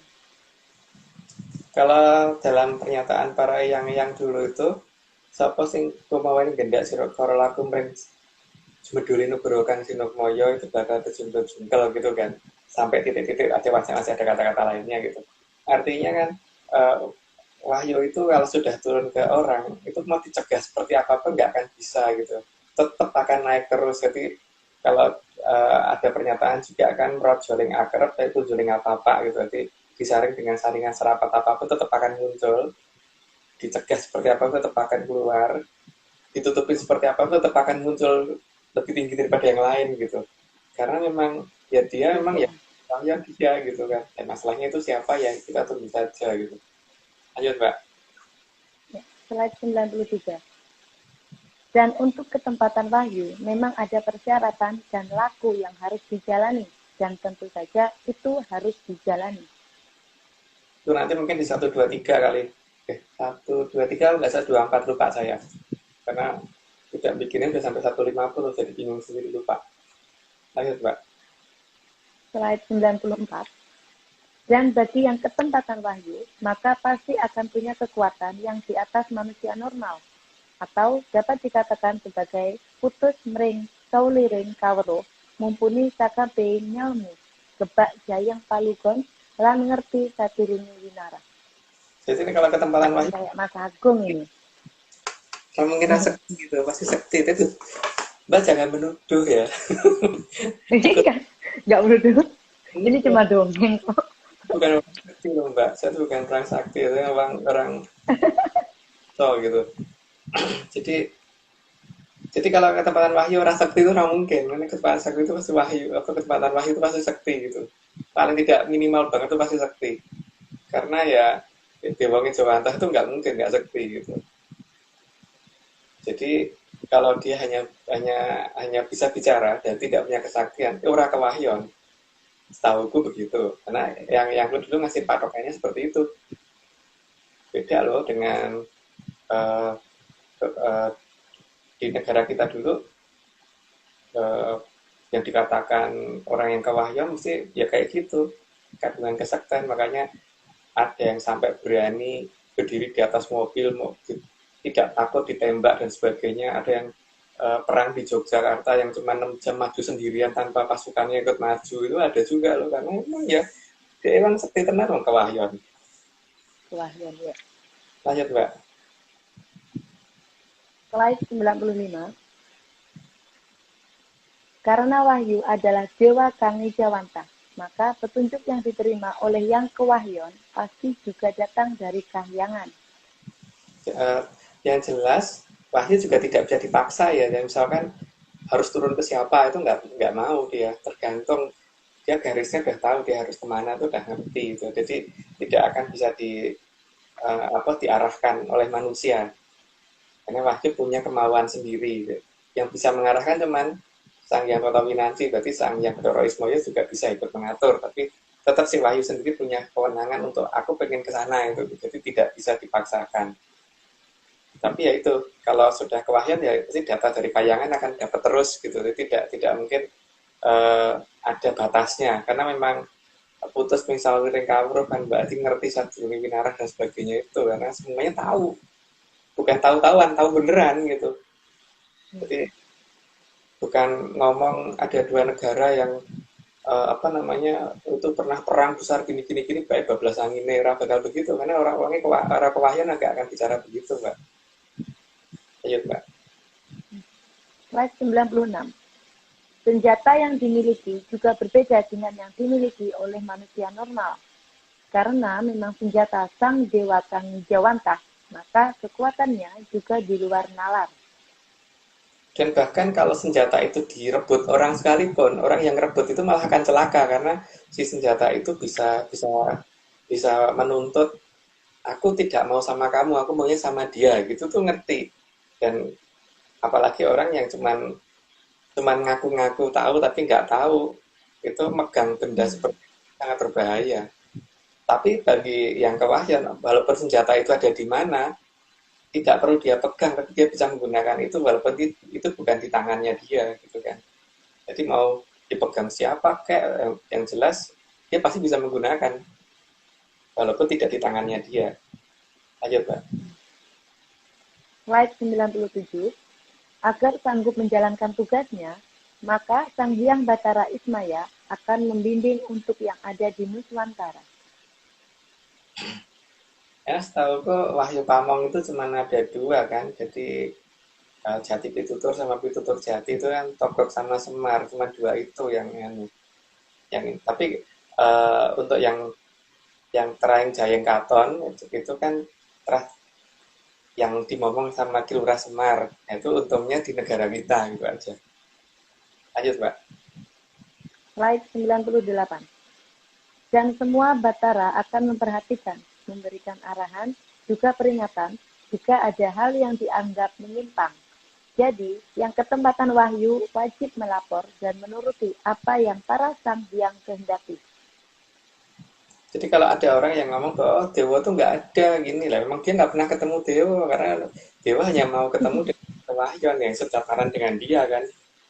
Dewa yang mau ketemu dengan Dewa gitu. Jadi memang Dewa tidak akan mau menunjukkan diri ke orang-orang yang asal orang gitu kan, apalagi nggak mungkin gitu. Slide 99. Dan para sang hyang akan mempertanggungjawabkan setiap tindakannya kepada sang hyang di atasnya sampai ke sang hyang kawitan. Jadi semuanya itu ada hierarki dan ada jalur pertanggungjawabannya. Jadi bukan asal bertindak, sementing menang dan sebagainya itu nggak bisa. Semuanya itu ada pertanggungjawabannya kepada sang yang kawitan karena semua itu disusun oleh beliau. Gitu. Lanjut, Mbak. Slide 100. Hal itu untuk menghindari agar manusia tidak terlalu silau akibat berhadapan dengan sang hyang. Maka hanya yang kewahyon yang boleh berhadapan dengan sang hyang sampai pada tataran tertentu. Karena memang tataran dari kadewatan ke atas itu punya cahaya yang sangat kuat kan. Makin ke atas makin kuat cahayanya. Itu sebenarnya tidak panas, tapi cukup membuat silau. Tidak panas, tapi cukup bikin silau gitu. Tapi ya kalau manusia biasa bisa langsung rusak badannya sih memang. Jadi ya memang harus ada di tataran yang kewahyon aja yang ketemu sama sang hyang. Makanya sang hyang itu tidak mau asal mendatangi orang gitu. Seperti itu. Makanya kemudian banyak orang ngomong, oh Dewa itu rawan ya karepmu gitu kan. Memang ya nggak pernah ketemu. Lanjut, Mbak. Slide 101. Karena tataran makin ke atas, makin silau cahaya yang dimilikinya, meskipun tidak panas. Oh, tadi udah ya. Arya udah 101. Disclaimer lagi nggak nih? Mas Aryo Tanggung. nggak ada suaranya. Tanggung Om, ya, 106 aja sekalian ya. Oh ya udah, oke. Gimana lanjut? Lanjut Lanjut, saja. Lanjutkan. Salah pencet. Oke. Slide 102. Tataran yang dibuat oleh sang hyang kawitan untuk menjaga agar kehidupan bisa berjalan sesuai dengan Hamamayu Hayuning Bawono. Makanya kan kalau tataran yang tidak akan sanggup melihat sang yang kemudian dipaksakan, kan kasihan. Itu bukan hamba mayu seperti itu. Jadi ya Dewa juga harus ngerti bahwa yang sanggup melihat dia itu siapa, ya itu yang didatangin. Jangan kemudian dia mendatangi sesuatu yang kemudian hanya akan merusak diri dari sesuatu yang dia datangin kan, Mbak. Jadi memang sang yang tidak akan ketemu dengan sembarangan orang. Dan ciri khas orang yang pernah ketemu sama kadewatan itu biasanya paling gampang dilihat ada satu, dia akan ngerti sejarah negara ini dan bisa buktiin semuanya, menunjukkan semua lokasi, ngerti bahasa Palawa, bahasa Sansekerta, ngerti cara membaca prasasti dan sebagainya. Tapi kalau ngomong pernah ketemu Dewa tapi bisa membaca huruf Palawa, nggak bisa baca prasasti, itu ya meragukan, Mbak. Kalau kayak aku kan perakukan tuh Mbak, nggak bisa baca huruf Pallawa gitu, huruf Pallawa zaman abad ke 2000 apa abad ke 50 tampaknya. Kalau sebelum itu mungkin langsung Mbak.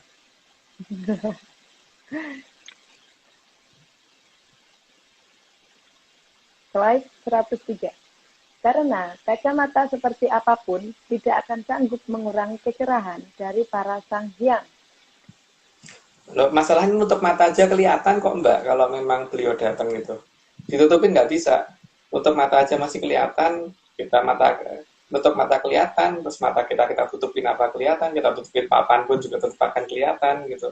Maka sang hyang tidak boleh sembarangan untuk menampakkan diri ke sembarangan orang karena bisa merusak badan orang yang beliau datengin, karena kemampuan orang dalam menerima kedatangan beliau itu tidak mudah, emang harus ada persiapan dulu. Itu Mbak, lanjut Mbak. Slide 104. Maka jarak dengan para sang hyang memang harus ada demi berjalannya kehidupan. Atau kalau dekat tanpa senggolan dan kalau jauh tanpa wanginan atau batasan. Jadi semuanya itu bisa berjalan dengan baik jika sang hyang juga mengatur jarak gitu kan. Jadi bukan sombong Mbak, beliau itu bukan sombong, tapi memang demi keselamatan orang yang akan ditemuin. Jadi memang tidak semua orang bisa ketemu itu memang ya seperti itu, bukan karena beliaunya sombong, tapi fisiknya orang yang ditemuin bisa rusak, minimal mata Mbak bisa rusak. Lanjut Mbak. Silau tadi itu Mas ya. Ya. Jadi tahu kapasitasnya. Oke, slide 105. Jadi di alam ini tidak ada yang alamiah, yang ada hanya alamiah ye. Iya nggak ada yang alami ya. Memang nggak ada yang alami. Ada y-nya ini Mas aku. Iya Mbak, karena Mau gak dibaca nih kok ada y, dibaca kok gimana gitu. Alamiah ye. iya, memang nggak ada yang alamiah. Karena kalau ada yang alamiah berarti semuanya itu akan sekarang gini ya. Di atmosfer kita itu bumi itu cuma punya gaya gravitasi 9,8 meter per detik kuadrat. Mosok bisa menahan atmosfer kita dari sedotan luar angkasa yang empty ya, kosong total itu dengan nilai tak terhingga gitu. Masa tak terhingga kalah dengan 9,8 itu juga nggak bisa tuh. Kecuali kalau ada yang jaga. Harusnya kan ya sekarang gini aja ya, balon kita tiup, kita lepas itu kan gasnya keluar Mbak. Nah ini di luar sana itu ruangan kosong, ruangan hampa loh. Kenapa udara di kita nggak ada yang keluar sama sekali? Yang itu berarti ada yang jaga kan? Enggak. Betul sekali. Tidak ada yang alamiah, semuanya alamiah nih gitu loh Mbak. Iya. Lanjut Mbak. Alamiah ye. Slide 106. Ini slide terakhir ya Mas. Jagat tuhu wonten ingkang mengku. Ing rikala kala bendu kang hamengku tribuana tansah kadya angin-angin kang jatan kadulu kamulyanipun.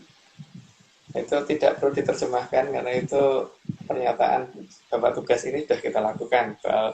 Nanti bagaimana itu bukan urusan kita, yang penting kita sudah menyampaikan gitu. Gitu ya Bapak Aryo. Ya, luar biasa sekali Mas. Aku diem loh. Pengalaman tidak terlupakan ini, kita jadi naratornya di atas. Jadi narator, ayo tak tanya sekarang. Nanti tak pasin dengan waktunya Mbak Vicky kalau bisa. Jadi biar rame. Kalau Mbak ketemu Mbak Vicky kayaknya rame deh, gitu. Iya loh Mas. Lucu kan? Waktunya nggak gini, nggak gabung ya. Iya. Kasihan lagi kelelahan kayaknya Mbak Mas, Vicky. itu tadi ada yang komen kayaknya di Surabaya siap kopdar. Nanti kalau Mas Agung ke sana saya siap meluncur. Nah, deket ya. Ya, tapi masalahnya gawean nih Mbak, belum bisa tinggal kerjaan nih saya. Udah ini deh. Saya tuh pengen kok Nanti. lagi gitu. Tapi masalahnya kan ya kepentok dengan pekerjaan itu loh. Beda dengan Aryo. Aryo tuh mau kemana kan? Aku sedang nggak tahu sih, belum ada. Udah nggak sibuk-sibuk lagi Mas Aryo kok ya. Nggak ada alasan sibuk kuliah pokoknya. Udah. Alasannya udah hilang. Ya udah lulus. Besok kalau Mas Agung ke Bali mau ikut lah saya. Oh, Saya iya. mau konvoy gitu. Boleh ya Mas? Boleh. Mungkin besok kalau ke Bali lagi aku mau bawa mobil yang sedan sih Mbak, yang putih, sedan yang putih, karena apa namanya, aku bingung waktu pas pulang di daerah Leces itu belok gitu kan, kalau bukan kendaraanku yang sering tak pakai itu aku kayaknya bingung di situnya. Kalau pakai sering tak pakai kan aku hafal, tapi kapan ngegasnya, kapan ngeremnya, kapan ngoblingnya gitu. Dan aku biasa pakai kendaraan manual lalu pakai matic itu kadang-kadang bingung ngegas kok nggak nyalip gitu. Kita Probolinggo ya, kita udah ngegas kok nggak nambah lalu gasnya udah sampai mentok. Jadi kalau manual banget sih, aku paling lebih suka pakai manual. Iya. Oke. Iya. Kita nunggu agak jadwal agak renggang kali ya, berarti baru kita. Ya mungkin sekitar ya. Mungkin Soalnya bisa. kalau deket-deket sini kita Hari. bisa join Mas. Soalnya kalau jauh ya itu juga sama, masalah kerjaan juga sama kayak Mas Agung.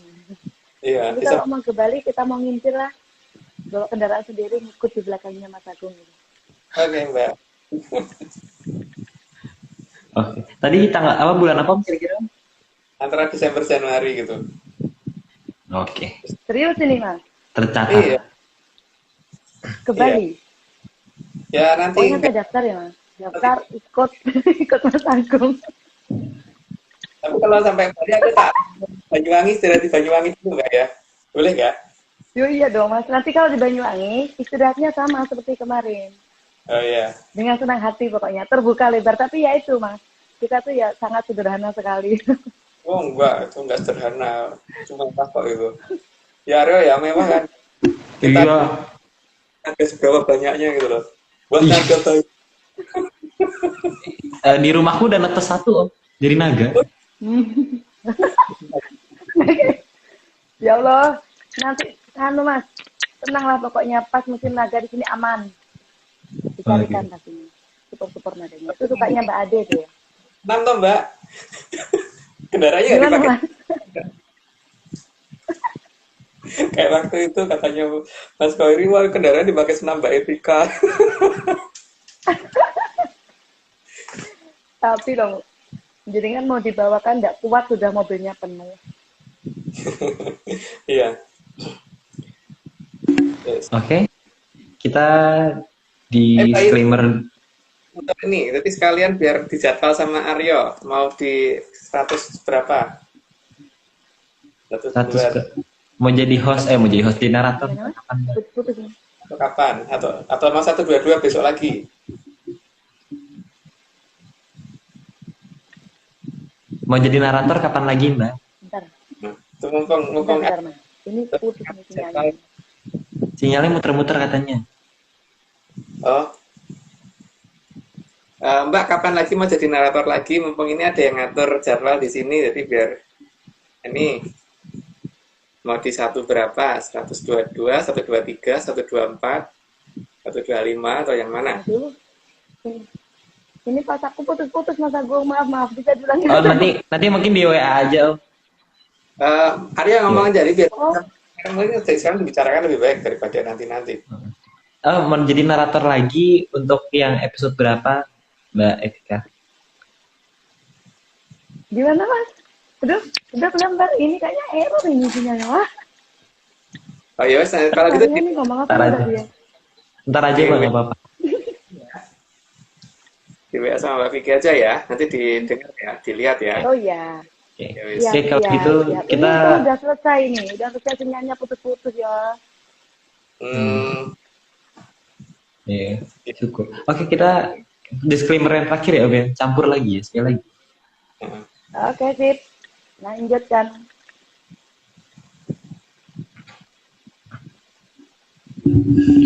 Ini semua cuma dongeng. Kalau nggak percaya ya nggak apa-apa. Tapi kalau mau percaya ya jangan. Jangan. Jangan. Jangan. Jangan. Jangan. Jangan. Oke. Seru. Terus kalau lihat disclaimer gini, pas gitu. Harus diperbanyak. Ya wes, Harus, oke. harus. Oke, Disclaimer lagi. kalau gitu disclaimer-nya satu lagi. Teman-teman, tim Atlantis Research Center tidak akan pernah menjual jasa untuk berkomunikasi atau bertemu dengan para leluhur dalam bentuk ritual apapun. Waspada terhadap oknum yang mengatasnamakan tim ARC. Ritual resmi hanya dilakukan oleh Mas Agung Bimo, Mbak Vicky, dan saya sendiri. Untuk informasi resmi, silakan hubungi langsung via DM IG @VickyAnandaReal. Di DM aja, dia ready 24 jam. 25 jam sehari. 30 jam sehari. 30 jam, 8 hari seminggu.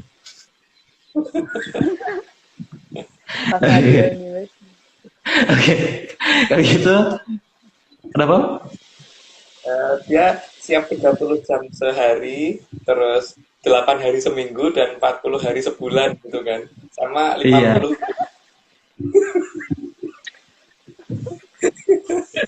Bisa aja. Oke, kalau gitu kita para terima kasih ya, Om ya. Para terima kasih. Saya juga Oke. terima kasih banyak ya, Mas Agung, Mas Aryo, semuanya. Oke.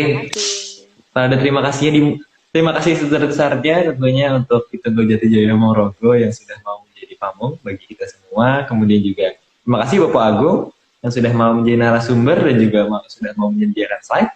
Terus kemudian juga Mbak Itika, terima kasih sudah mau menyumbangkan suaranya pada malam hari ini. Terus kemudian juga Mas Nogo, terima kasih sudah mau merapikan slide. Bang John, gambarnya seperti biasa. Hari ini keren sekali.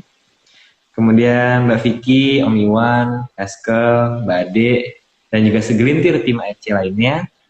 Terus yang terakhir, terima kasih juga Bos Besar Pak Marius Gumono yang sudah mau memprakarsai Atlantis Research Center sampai hari ini. Oke, sudah? Oke, kalau gitu salam sampai jumpa di pertemuan minggu depan di episode 122. Salam sehat dan salamnya.